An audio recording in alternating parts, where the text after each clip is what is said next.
हुकूमत की जानिब से सरकारी टीचिंग अस्पतालों को ठेके पर देने का जो अमल है उसको मज़ीद तेज़ कर दिया गया।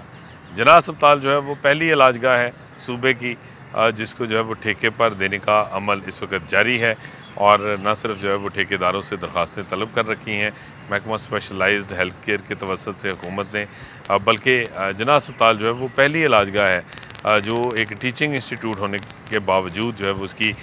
जो मैनेजमेंट है और क्लिनिकल मैनेजमेंट और उसकी एडमिनिस्ट्रेशन वो ठेके पर दी जा रही है। और अब जना अस्पताल के बाद म्यू अस्पताल दूसरी बड़ी इलाजगाह है, बल्कि मुल्क भर की साउथ एशिया की एक बड़ी इलाजगाह म्यू अस्पताल, जिसको जो है वो अब मरहलावार ठेके पर देने का फ़ैसला किया गया है महकमा स्पेशलाइज्ड हेल्थ केयर की जानिब से। और म्यू अस्पताल की जो पैथोलॉजी लैब है वो पहला शोबा है जिसको जो है वो 3 साल के लिए ठेके पर दिया जा रहा है। 28 अप्रैल तक लैब को ठेके पर देने का जो अमल है वो मुकम्मल करने के लिए जो प्राइवेट लेबॉरेटरीज़ हैं, जो प्राइवेट अदारे हैं जो ठेके पर इस लैब को हासिल करना चाहते हैं उनसे दरख्वास्तें तलब की गई हैं और 28 अप्रैल के बाद जो है वो इसका अगला मरहला जो है वो उसका आगाज़ होगा, इसकी स्क्रूटनी होगी और हतमी तौर पर किसी को ठेका दिया जाएगा। 3 साल के लिए जो है वो ये ठेकेदारी जो है वो म्यू अस्पताल की पैथोलॉजी लैब की हासिल की जाएगी प्राइवेट ठेकेदार की जानिब से। म्यू अस्पताल में ना सिर्फ इंडोर आउटडोर बल्कि एमरजेंसी में जो मरीज़ों के टेस्ट होंगे वो प्राइवेट ठेकेदार जो है वो उसके ज़रिए चलने वाली लैब करेगी और इस जो पैथोलॉजी लैब है म्यू अस्पताल की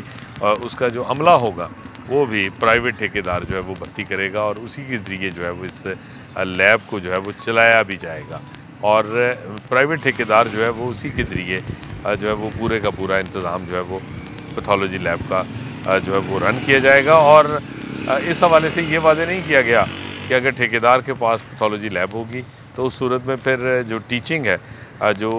दरस व तदरीस का अमल है पैथोलॉजी में, वो किस तरह सर अंजाम दिया जाएगा। जो टीचिंग फैकल्टी है पैथोलॉजी की अब वो किधर जाएगी, क्या ठेकेदार वो भी ख़ुद से भर्ती करेगा या वो किस तरह काम करेगी, ये अभी तय नहीं पाया। लेकिन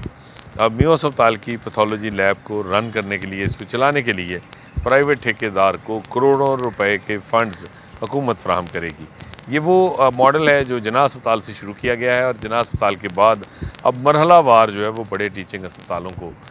इस जो है वो ठेकेदारी निज़ाम के तहत चलाने का सिलसिला शुरू किया गया है, जिसमें पहला मरहला जना अस्पताल को ठेके पर दिया जा रहा है और उसकी भी इसी माह में जो है वो तमाम जो बिडिंग का अमल है वो मुकम्मल किया जाएगा और अब उसके साथ साथ म्यू अस्पताल भी इसी जो है वो सिलसिले में शामिल हो गया और उसमें पहले मरहले में जो है वो उसकी जो पैथोलॉजी लैब है अब वो जो है वो ठेकेदार को आउटसोर्स की जाएगी और इसके बाद ज़राए का ये कहना है कि मरहलावार दीगर अस्पतालों में भी ये ठेकेदारी निज़ाम मरहलावार शोबा वाइज या फिर बराह रास्त जो है वो नाफज करने की तैयारियां की जा चुकी हैं। जी हाँ, मरहलावार टीचिंग अस्पताल ठेके पर देने की तैयारियां मुकम्मल हैं और इस हवाले से जो है वो महकमा स्पेशलाइज्ड हेल्थ केयर की अफसरशाही ने तमाम तर जो मराहिल हैं वो तय करने के लिए अपनी तैयारियां मुकम्मल कर रखी।